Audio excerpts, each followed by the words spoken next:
부자의 언어, 부자의 말이라는 말 많이 들어보셨죠? 저도 부자의 언어라는 말을 되게 많이 들어봤거든요. 오늘은 부자의 언어에 대해서 얘기 나눠보려고 하는데요. 솔직히 크게 별거는 없어요. 뭐랄까, 다 아는 내용일걸요? 근데 중요한 것은 내 삶에 적용을 잘 하고 있느냐, 아니냐인 겁니다. 베스트셀러인 내 언어의 한계는 내 세계의 한계이다 라는 책을 최근에 읽었는데요. 김종원 작가님이 쓰신 책으로 20여 년간의 100여 권의 책을 쓰신 분입니다. 김종원 작가님의 도움을 받아서 오늘부터 여러분들도 부자의 언어를 쓰실 수 있게 될 거예요. 먼저 부의 언어를 배우지 않아도 아마 생각해보면 알 수 있을 거예요. 내 언어의 한계는 내 세계의 한계이다 라는 책에서 질문합니다. 가난의 언어와 부의 언어가 무엇이 다른지 사색해보라. 가난이 대물림 되는 게 아니라 가난한 언어가 대물림 되는 것이고, 무지했던 최악의 나날들이 되물림 되는 게 아니라 무지한 최악의 언어가 되물림 되는 것이다. 뭔가 괜히 잘 안 되는 게 아니라 당신이 자기 자신과 소중한 가족에게 안 되는 언어를 쓰고 있는 것이다. 더 좋은 인생을 원한다면 그 인생에 맞는 언어를 사용하라 라고 책에서 나옵니다. 여러분은 가난의 언어와 부의 언어에 대해서 생각해 보셨을까요? 여러분들이 자신이나 가족에게 썼던 말 중에 고치고 싶었던 말이나 아니면 뿌듯했던 말이 있을까요? 저도 한번 생각을 해보았는데요. 저는 신랑하고 결혼을 하면서 함께 독서를 시작을 했어요. 그러면서 많은 것이 바뀌게 되었습니다. 특히 말하는 것이 많이 바뀌게 되었는데요.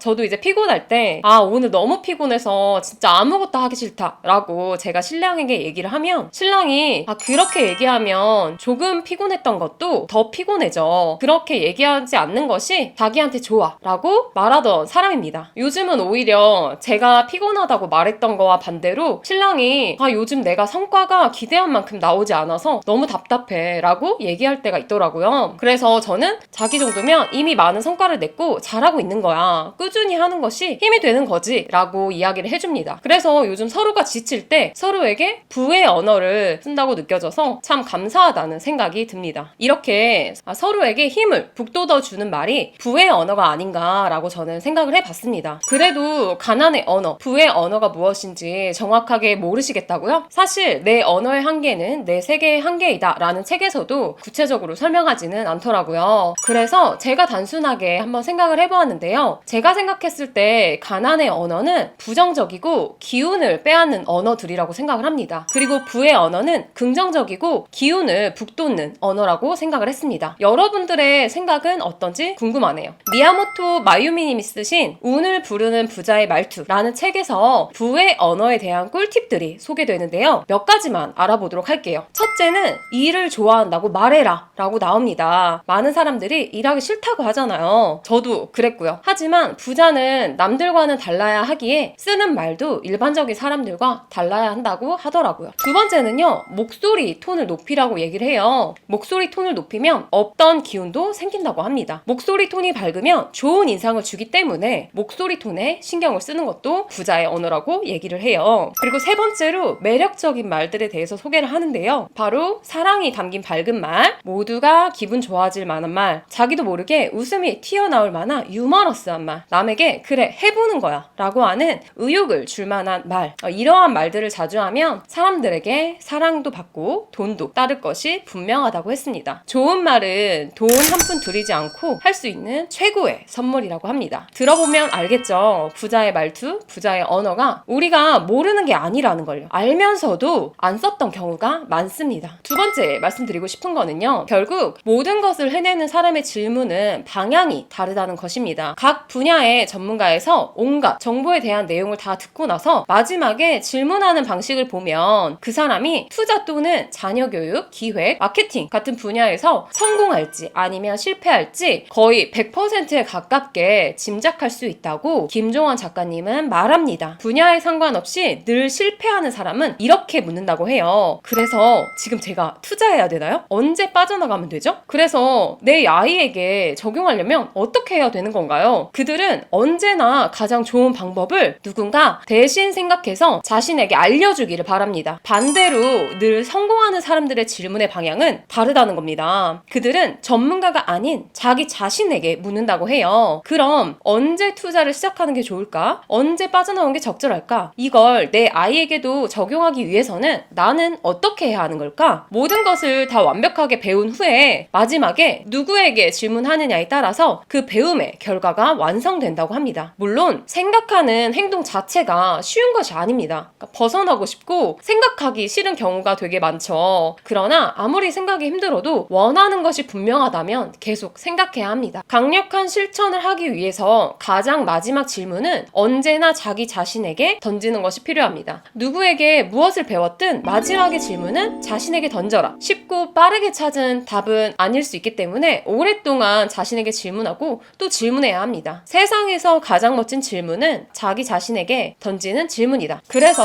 꼭 강조하고 싶었던 오늘의 질문은요. 자신이 사용하고 있는 가난의 언어, 부의 언어는 무엇이라고 생각하시나요? 오늘 꼭 생각해 보시고 부의 언어의 빈도를 높이시고 더 많이 삶에 활용하셨으면 좋겠습니다. 앞으로도 책과 관련한 삶에 적용할 내용을 알려드리겠습니다. 제 계정이 작아서 구독을 안 하시면 아마 찾으실 수 없을 거예요. 제 긴 이야기 들어주셔서 감사합니다.